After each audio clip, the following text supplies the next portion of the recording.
Olá pessoal, sejam bem-vindos de volta ao canal e hoje mais uma vez vamos abrir a caixa de Pandora. Hoje para falar sobre o caso de uma adolescente que sumiu após fazer uma viagem com seus amigos sem a autorização da sua mãe. A caçada pelo criminoso durou anos e teve fim apenas ano passado. E antes de você continuar ouvindo essa história, eu vou pedir para você não se esquecer de deixar um like aqui para mim, também de se inscrever no meu canal. A gente está quase chegando a 40 mil inscritos, então se você se inscrever aqui vai me apoiar bastante. Fora que você vai receber a notificação cada vez que a gente lançar um vídeo novo aqui. A gente lança de 2 a 3 vídeos toda semana com bastante casos legais. Então curte, comenta, compartilha esse vídeo para me apoiar. Todo o conteúdo que eu faço aqui eu faço com muito carinho e demanda bastante trabalho de pesquisa, de gravação, de elaboração de roteiro. Então, para que eu continue fazendo esse trabalho, eu vou pedir esse apoio de vocês, tá bom? Me siga também nas minhas redes sociais que vão estar aqui na descrição do vídeo para a gente ter um contato cada vez mais próximo. Então é isso, fiquem comigo até o final do vídeo e bora para o caso de hoje.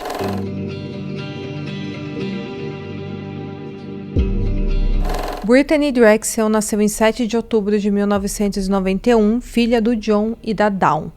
Os pais dela, quando engravidaram, eram 2 adolescentes, eles nem eram casados, eles eram apenas namorados, então eles acabaram se separando antes da Brittany nascer. A Dawn mais tarde acabou conhecendo e se apaixonando por um homem chamado Chad Drexel, que adotou e criou a Brittany como se fosse a sua própria filha. Eles se casaram pouco antes da Dawn dar à luz a Brittany e por isso ela acabou recebendo o nome do seu padrasto. O Chad serviu na Marinha dos Estados Unidos, mas depois que o serviço militar dele terminou, a família foi morar no subúrbio de Rochester, na cidade de Tilly, no condado de Monroe, no estado de Nova York. O casal teve mais 2 filhos, dando a Brittany um irmão mais novo e também uma irmã mais nova, que era a Marissa e o Caden. A Brittany nasceu com um problema em seu olho direito, o que exigiu várias cirurgias ao longo da sua infância e no fim ela acabou perdendo a visão desse olho. E para disfarçar isso, ela usava lentes de contato, o que dava uma cor a mais em seus olhos. Agora, a Brittany, na adolescência, ela era uma menina muito vaidosa. O tipo de menina que estava sempre com o cabelo penteado, as unhas pintadas, mas em contrapartida ela também gostava bastante de esportes e ela fazia parte do time de atletismo da escola e ela era conhecida por sua capacidade de correr mais que todos os outros competidores. Além disso, ela era uma menina bem popular, divertida, uma aluna exemplar e uma grande esportista. Seu objetivo era ir para a faculdade de enfermagem com uma bolsa de estudos esportiva. E então, em 2009, a Brittany, com então 17 anos, começou a passar por uma fase difícil em sua casa. Isso porque os seus pais estavam se divorciando e ela não estava aceitando isso muito bem.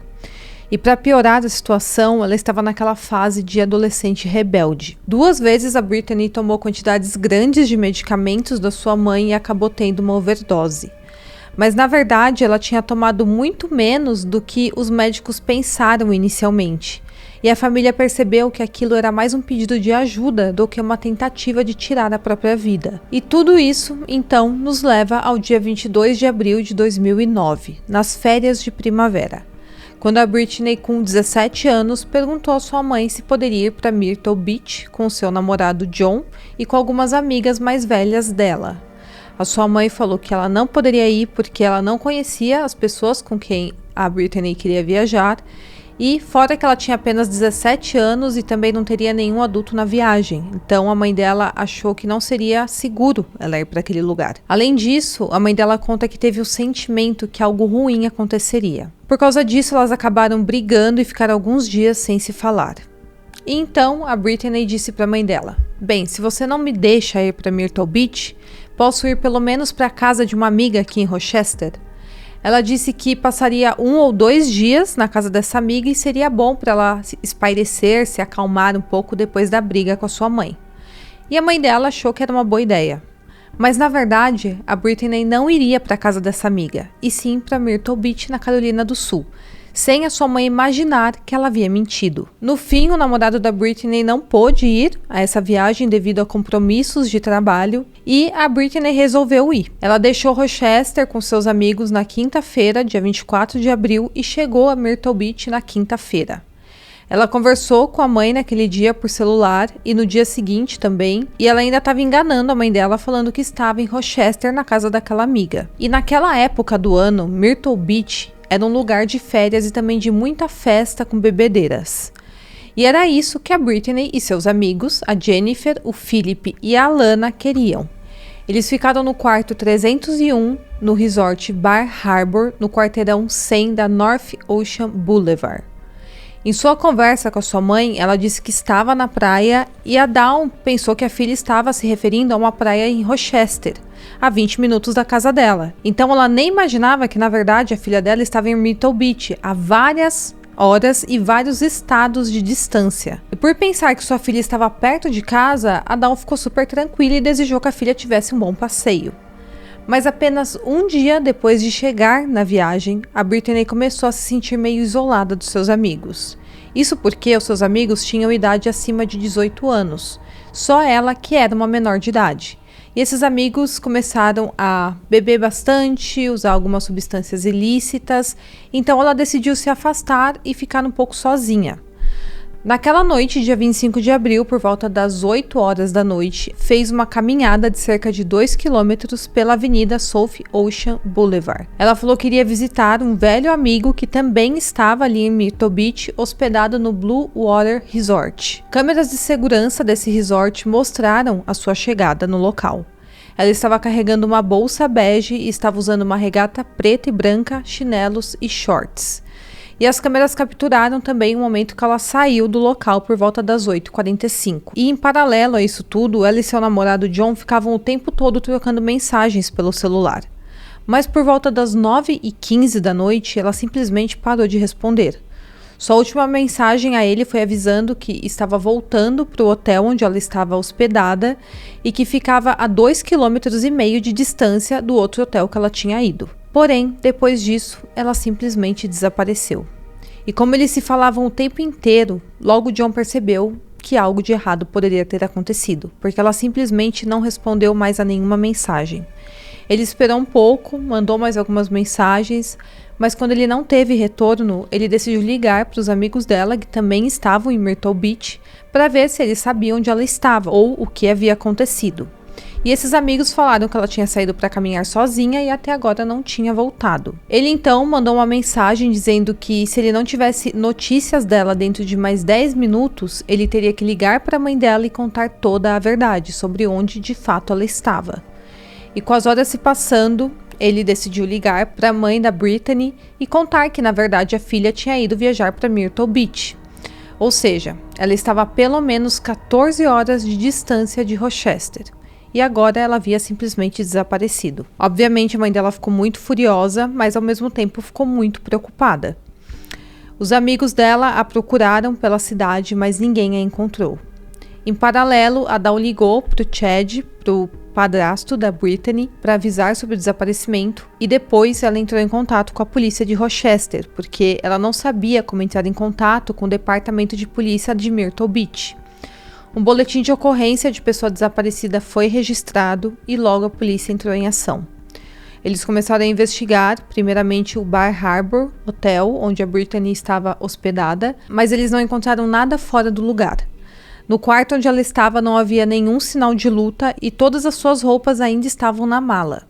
Seu celular e sua bolsa não foram encontradas no quarto, então os investigadores sabiam que o que quer que tivesse acontecido com a Brittany provavelmente não tinha acontecido dentro do hotel em que ela estava. E foi descoberto que a Brittany ficou pouco naquela visita no outro hotel para o seu amigo, porque outra amiga dela, que tinha ido viajar com ela, tinha ligado e pedido para a Brittany voltar para o hotel e devolver os shorts que ela estava usando, que era na verdade dessa amiga. Então o que tinha acontecido naquela noite é que a Brittany estava no hotel onde estava hospedada, ela foi então visitar esse amigo em um outro hotel que ficava perto dali.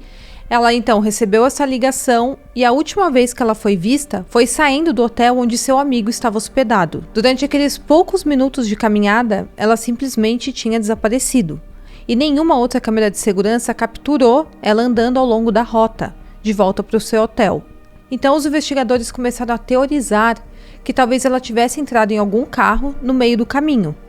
E isso levantava outra questão. Ela entrou voluntariamente nesse carro ou tinha sido sequestrada? E à medida que o tempo passava, a preocupação aumentava e as buscas se ampliavam. Os investigadores começaram a conversar com os amigos e familiares da Brittany e eles se concentraram principalmente naqueles amigos que tinham ido a Myrtle Beach com ela. Eles foram em um grupo de 4 amigos, mas lá na praia eles encontraram outras pessoas de Rochester que eles conheciam e que estavam passando as férias naquela praia. E um amigo chamou a atenção dos investigadores, e seu nome era Peter Brozovitz. Eles tinham amigos em comum e ele conhecia a Brittany há cerca de 5 anos. O namorado da Brittany diz que ficou até aliviado quando ele ficou sabendo que o Peter estaria nessa viagem. Porque como ele já conhecia o Peter, ele confiava mais nele. E aparentemente a Brittany e o Peter não tinham planejado se encontrar em Myrtle Beach, mas eles acabaram se encontrando em uma boate no dia em que ela chegou na praia. E então eles combinaram de se encontrar no dia seguinte. A Brittany encontrou o Peter e os outros amigos dele na manhã seguinte, na praia, perto do Blue Water Resort, entre as 11 horas da manhã e meio-dia, no dia 25 de abril. E depois, por volta das 8 horas da noite, ela tinha ido encontrar ele novamente naquele hotel onde eles estavam hospedados. Então, ele era o tal amigo que ela tinha ido visitar naquele outro hotel. E ele tinha sido a última pessoa que tinha visto a Brittany com vida. E o Peter foi colocado como suspeito quando foi descoberto que no dia seguinte ao desaparecimento da Brittany, ele simplesmente tinha ido embora sozinho de volta para Rochester. E parecia que ele tinha feito isso com uma certa pressa. E inclusive tinha esquecido algumas roupas no hotel e também o depósito de reserva que ele havia feito. A polícia interrogou os 4 amigos que estavam nesse hotel e eles foram colocados como pessoas de interesse da investigação. E o Peter falou para a polícia que as roupas que foram deixadas para trás eram apenas alguns trajes de banho. E por isso que ele acabou se esquecendo de levar embora. Ele falou também que o depósito de reserva ele tentou pegar de volta antes de voltar para Rochester, mas o hotel se recusou a devolver para ele. E como o Peter já estava com um advogado nesse momento, porque ele já tinha sido colocado como um suspeito, o relato dele foi todo orientado pelo seu advogado. E acabou sendo suficiente para convencer os investigadores de que ele não tinha nada a ver com o sumiço da Brittany. E então, o Peter e seus amigos foram inocentados, e ele cooperou durante toda a investigação. E as buscas tiveram que continuar. Os investigadores tiveram que procurar outras pistas. Durante 2 semanas, dezenas de lugares foram investigados. Porém, nada novo foi encontrado. Nenhuma pista de onde a Brittany poderia estar. E então, chegou ao fim as férias de primavera e a Brittany simplesmente não tinha voltado para casa. O sinal do celular da Brittany foi rastreado em um trajeto de cerca de 100 quilômetros ao sul de Myrtle Beach, em uma área ao longo de uma rodovia, perto da divisa do condado de Georgetown e do condado de Charlestown. Os sinais pararam de ser emitidos na manhã do dia 26 de abril, um dia após o desaparecimento. As áreas próximas e também ao redor de Myrtle Beach, onde o corpo poderia ter sido descartado, foram revistadas durante 11 dias, porém nada foi encontrado. A Dal viajou até lá no dia seguinte ao desaparecimento da sua filha e acabou se mudando para Myrtle Beach de forma permanente para ficar perto de onde a filha tinha sido vista pela última vez e também para monitorar melhor o progresso da investigação. Em 2014, a Dal deu uma entrevista para o jornal falando sobre o 5º aniversário do caso e ela falou que sua teoria era que a Brittany tinha ido para Myrtle Beach mesmo não sendo autorizada porque alguém tinha prometido algo interessante para ela, como um trabalho de modelo. Ela acreditava que a filha tinha sido vítima de tráfico, mas a polícia não concordava com essa teoria e por isso nunca foi considerada essa linha de investigação. E então, 7 anos se passaram e a investigação não saiu da estaca zero. Ao longo dos anos, os investigadores apresentaram vários nomes de possíveis suspeitos e também pessoas de interesse da investigação, mas logo todos eram tirados da lista de suspeitos. Em junho de 2016, talvez para manter o caso vivo ainda na mente das pessoas, o FBI realizou uma entrevista coletiva e anunciou que estava agora trabalhando na possibilidade da Brittany ter sido mantida em cativeiro antes de ter sua vida tirada. O FBI ofereceu uma recompensa de $25 mil para qualquer um que tivesse informações que levasse ao paradeiro dela. E como você pode imaginar, não demorou muito para milhares de dicas chegarem até os investigadores. mas uma em particular chamou a atenção do FBI. Um preso da Carolina do Sul chamado Taquan Brown, que cumpria a pena por homicídio, disse aos policiais que em 2009, logo após o desaparecimento da Brittany, ele tinha ido visitar a casa que era, na verdade, um esconderijo na cidade de McClellanville, localizada no condado de Charleston. Lembrando que o celular da Brittany tinha emitido sinal pela última vez na fronteira desse condado. Ele falou que tinha ido até lá dar o dinheiro ao pai de um homem chamado Timothy Taylor, que tinha 16 anos na época dos fatos. Ele falou que quando entrou na casa, ele viu o Timothy e outros homens atacando a Brittany. Ele falou que foi até o quintal da casa, encontrou o pai do Timothy, fez o pagamento que precisava fazer. E ele disse que enquanto conversavam, a Brittany conseguiu sair correndo da casa, mas logo foi capturada novamente. Ele disse que viu o Timothy agredi-la com uma arma e depois levou ela de volta para dentro da casa. Ele então falou que ouviu 2 tiros que ele presumiu ser o som dos tiros que tinha tirado a vida dela. Ele disse ter visto um corpo embrulhado sendo removido da casa e depois jogado em um dos lagos de crocodilos da região. Ele falou que só soube quem era aquela menina quando alguns dias depois os jornais começaram a noticiar o desaparecimento da Brittany. Outro preso também falou para os investigadores que, na verdade, o Timothy tinha sequestrado a Brittany em Myrtle Beach e a levou para aquela cidade para vender ela. Esse preso falou que ele a exibiu e apresentou ela a alguns amigos que estavam lá, mas quando começaram a noticiar na mídia o desaparecimento dela e acabou virando uma busca massiva do FBI, isso criou um problema para os sequestradores e, por isso, eles acabaram tirando a vida dela. As versões não eram exatamente iguais, mas batiam em relação ao Timothy ter feito isso contra ela. E também batia a localização com o sinal do celular dela. Com isso, a polícia tinha em mãos a maior pista que eles já tiveram sobre esse caso. Mas apesar desse depoimento, os investigadores não conseguiram nenhuma evidência concreta. E nem o corpo tinha sido encontrado depois que inúmeros lagos foram revistados na região. No interrogatório, o Timothy negou qualquer envolvimento no crime contra Brittany. E por isso, os promotores federais utilizaram uma tática legal incomum para tentar forçar o Timothy a assumir o crime. O Timothy já tinha acusado por interferência no comércio interestadual por meio de ameaça ou violência por ter se envolvido em um assalto que tinha acontecido em 2011 em um McDonald's. E o Timothy tinha sido motorista de fuga desse roubo. Quando ele foi acusado, na época ele confessou, cooperou com as autoridades e também foi condenado. E ele cumpriu uma liberdade condicional. E em 2016 ele já tinha cumprido a sua pena. Mas, de acordo com a lei federal, os promotores têm autoridade para apresentar acusações paralelas quando as leis federais são violadas juntamente com as leis estaduais. Então, mesmo já tendo cumprido sua pena estadual, para tentar fazer o Timothy assumir sua culpa no crime contra a Brittany, ele foi acusado novamente pelo roubo ao McDonald's, porém agora sofreria acusações federais por uso de arma letal. E por causa disso ele poderia ser sentenciado à prisão perpétua. O Timothy foi preso novamente e em uma audiência de fiança, o advogado dele disse que ele não deveria ser punido por algo pelo qual ele já tinha cumprido sua pena. Isso só porque o governo queria apertá-lo para assumir o crime contra a Brittany, com base em nada mais do que o depoimento de 2 informantes presos. O promotor admitiu isso durante a audiência de fiança e a juíza questionou ele sobre a verdadeira razão pela qual o governo apresentou acusações contra o Timothy, tanto tempo depois de ele ter sido condenado já no tribunal estadual. Ela perguntou ao promotor se o motivo era porque ele era um suspeito no caso da Brittany e ele disse que esse seria de fato um dos motivos.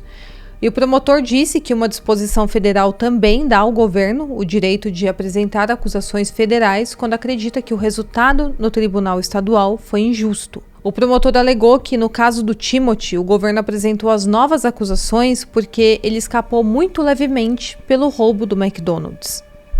A juíza estabeleceu então uma fiança de $10 mil que o Timothy pagou e ficou livre no mesmo dia da audiência. Ainda assim, as acusações prosseguiram. O Timothy se declarou culpado do assalto novamente, mas ele continuou se declarando inocente de ter tirado a vida da Brittany. O FBI então ofereceu um acordo para tentar incentivar que ele assumisse o crime. Se ele desse uma assistência verdadeira e substancial à investigação no caso da Brittany, ele receberia uma pena menor em vez de uma potencial pena de prisão perpétua. Resumindo, se ele se declarasse culpado ou então falasse quem de fato tinha sequestrado e tirado a vida da Brittany, ele poderia se safar de passar o resto da sua vida na prisão. Ele concordou e se reuniu com o FBI para fazer um teste de polígrafo e logo ele falou que nunca tinha visto a Brittany pessoalmente e que só tinha visto fotos dela na mídia. Ele disse ao FBI que na época dos fatos ele ouviu uma discussão entre duas pessoas sobre uma dessas pessoas estar com o celular da Brittany e ele achou que isso era algo suspeito. Durante o teste do polígrafo foram feitas perguntas para o Timothy, como por exemplo: você sabe com certeza quem esteve envolvido no desaparecimento da Brittany Drexel? Você já viu Brittany pessoalmente? E o Timothy respondeu não a ambas suas perguntas. Mas o agente do FBI disse que ele estava mentindo. Os resultados do teste do polígrafo mostraram o que eles chamaram de indicação de engano. O Timothy então conversou com seu advogado e o advogado concordou que ele falhou no teste e pediu que o FBI continuasse esse teste. Mas nessa altura o Timothy já estava muito bravo e muito alterado e, portanto, não poderia prosseguir com o polígrafo. Mas no fim, o Timothy nunca confessou o crime e os investigadores não tinham nenhuma prova concreta contra ele e, por isso, não poderiam prosseguir com uma acusação formal. E então, 13 anos se passaram sem respostas. Até que em maio de 2022, ano passado, um avanço inesperado foi feito nesse caso.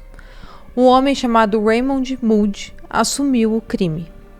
Voltando um pouco, em 2011, esse homem, Raymond, tinha sido colocado como uma pessoa de interesse da investigação, quando sua namorada Angel Valls deu a dica para os agentes do FBI que desconfiava que o seu namorado poderia estar envolvido no crime. Foi descoberto que na época do desaparecimento ele estava hospedado em um hotel em Myrtle Beach com a sua namorada Angel e ele tinha um histórico de violência sexual contra meninas, e esse era exatamente o perfil que os investigadores estavam buscando. Ele já tinha sido preso nos anos 80 por atacar 7 meninas na Califórnia, algumas delas menor de idade. Ele cumpriu apenas metade da pena, ficando apenas 21 anos preso, e ele foi preso também outras vezes por outros crimes. Mas na época do desaparecimento da Brittany, ele era um homem livre.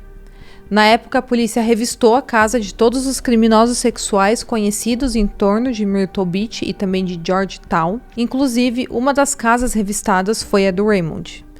Mas como os investigadores não encontraram nenhuma prova concreta que ligasse o Raymond a Brittany, ele foi retirado da lista de suspeitos na época. Em 2022, os investigadores resolveram verificar mais uma vez a lista de criminosos conhecidos da região, e isso fez com que eles decidissem revistar mais uma vez a casa do Raymond. Dessa vez, ele foi levado a interrogatório por obstrução de justiça, e lá ele simplesmente confessou ter sequestrado e tirado a vida dela. Em 2022, ele já estava com 62 anos e ele achou que seria questão de tempo para ser acusado por esse crime. Ele então disse aos investigadores que ele e sua namorada, na época a Angel, tinham ido a Myrtle Beach, na época dos fatos, para uma festa, e quando estavam passando de carro, eles viram a Brittany andando sozinha na rua naquela noite. Ele disse que ouviu ela dizer algo como que cheiro de erva boa, e então ele parou o carro e perguntou se ela queria um pouco. Ela aceitou, segundo ele, e entrou voluntariamente no carro com eles. E foi então que eles foram para Georgetown. O Raymond disse que esperava que, com ela sob o efeito da erva, tivesse relações com ele de forma consensual. Eles então foram para uma área de mata para fumar e a Angel acabou deixando os dois sozinhos. A Brittany então rejeitou os avanços do Raymond e ele ficou muito furioso. Ele forçou ela a tirar a roupa e forçou que ela tivesse relações com ele. Ele falou que as coisas acabaram saindo do controle porque ela entrou em pânico quando se viu sendo abusada. E ele também falou que entrou em pânico e começou a apertar o seu pescoço. E quando ele foi questionado sobre a participação da Angel no crime, ele disse que ela não estava presente naquele momento porque ela tinha deixado os dois sozinhos E depois de tirar a vida da Brittany, ele falou que disse para Angel que os amigos dela tinham ido buscar ela. No dia seguinte, ele falou que voltou ao local onde estava o corpo e a enterrou em uma propriedade de Georgetown. A última vez que o telefone dela emitiu sinais foi nessa direção. E para provar que ele estava falando a verdade, ele contou aos policiais que encontrariam o corpo dela parcialmente nu e enterrada de bruços. Ele então forneceu a localização de onde tinha a enterrado e o FBI escavou o local por 3 dias. Em 11 de maio do ano passado, restos humanos foram localizados e enterrados na floresta perto de um portão particular nos arredores de Georgetown, a cerca de 1,5 metros de profundidade. Foi feito um exame de DNA e também comparado com exames dentários, e no dia 15 de maio foi confirmado que se tratava da Brittany. Agora, se todo o relato do Raymond era verdade, se de fato a Brittany tinha entrado em seu carro de forma consensual, é algo que nunca iremos saber, porque nenhuma câmera de segurança capturou esse momento. Então, tudo o que temos é a versão do criminoso sobre seu próprio crime. Já a Angel sempre negou o envolvimento no crime, mas se você for parar para pensar, é muito estranho que mesmo depois que começaram a noticiar o desaparecimento da Brittany, ela simplesmente não entrou em contato com a polícia o quanto antes. Ela demorou pelo menos aí 2 anos para entrar em contato com a polícia. Então sim, eu não acredito muito que ela não tenha nenhuma participação nesse crime, mas essa é só a minha opinião. Raymond Moody foi preso novamente e acusado de ter sequestrado, atacado e tirado a vida da Brittany Drexel. Em 19 de outubro de 2022, 23 anos após o crime, ele se declarou culpado de todas as acusações e foi condenado à prisão perpétua, com mais 2 penas consecutivas de 30 anos de prisão. Bom, pessoal, esse é o caso de hoje sobre mais uma adolescente que estava apenas começando a sua vida adulta, cheia de sonhos, de planos e grandes expectativas, e que teve sua vida interrompida de forma inesperada e muito cruel. Bom, pessoal, espero que vocês tenham gostado do vídeo. Não se esqueça de curtir, de se inscrever no meu canal e até o próximo caso.